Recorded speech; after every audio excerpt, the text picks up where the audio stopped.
কড়াই আমি দিয়ে দিচ্ছি 2 চামচ চিনি। এবার 1 চামচ দিয়ে দিচ্ছি পানি। এখন আমি নাড়বো না, যখন একটু কালার হয়ে যাবে তখন এটাকে নাড়বো। চিনিতে কালার আসতে শুরু করেছে, এবার আমি নেড়ে দেবো। এই যে দেখেন কালার হয়ে গেছে, এইরকম করে করে নিতে হবে। ক্যারামেলটা হয়ে গেছে, এবার আমি নামিয়ে নিচ্ছি। আর এই বাটিটাতে আমি জমাবো, তার জন্য এই বাটিতে দিয়ে দিচ্ছি।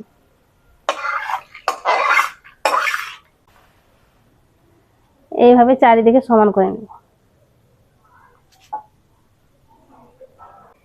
এখানে আমি 3 চামচ কাস্টার্ড পাউডার নিয়েছি, এটা একটা বাটিতে নিয়ে নেব। 3 টেবিল চামচ এটা। এখানে আমি গরুর দুধ নিয়েছি, আর দুধটা এখন নরমাল আছে, দুধটা দিয়ে ঘুলে নেব।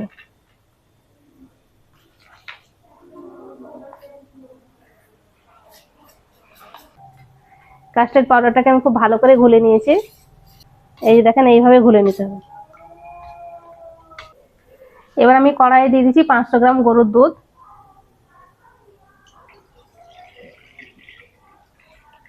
দুধে দিয়ে দিচ্ছি হাফ বাটি চিনি, তবে মিষ্টিটা আপনারা কম বেশি করে নিতে পারেন। দুধটাকে প্রথমে একটু গরম করে নেব। দুধটা একটুখানি গরম হয়ে গেছে, এবার আমি যে কাস্টার্ড পাউডারটা ঘুরে রেখেছিলাম সেটা দিই। অল্প অল্প দিব, এভাবে নাড়তে থাকবো।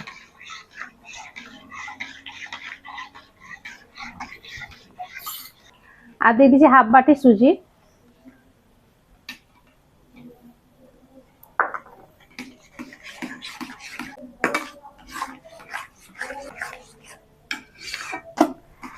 অনবরত নেড়েছে, খুব ভালো করে আমি ফুটিয়ে নিয়েছি। এইভাবে ফুটিয়ে নিতে হবে। আমি এই বাটিতে ঢেলে নিচ্ছি।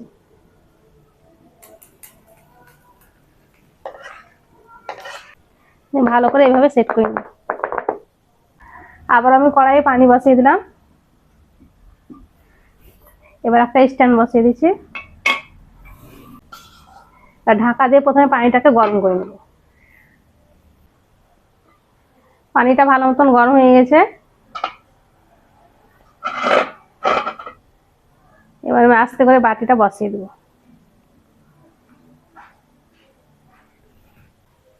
এবার ঢাকা দিয়ে 30 থেকে 35 মিনিট মতন জাল করে নেব।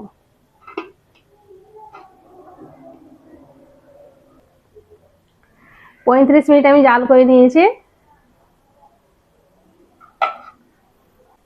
হয়ে গেছে। এবার আমি চুলো থেকে নামিয়ে নেব।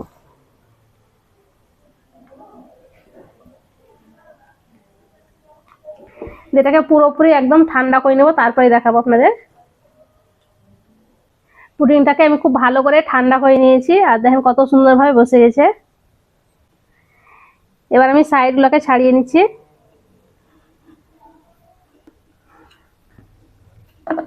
আর থালাতে বের করে দেখাবো।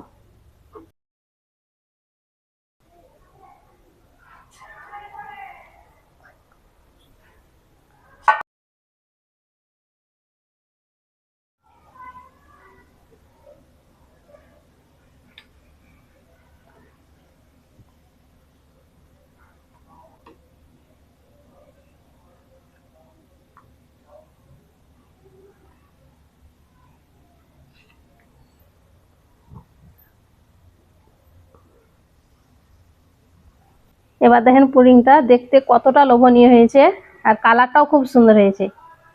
এই যে ডিম ছাড়া কত সুন্দর পুডিং। কেটে দেখাচ্ছি।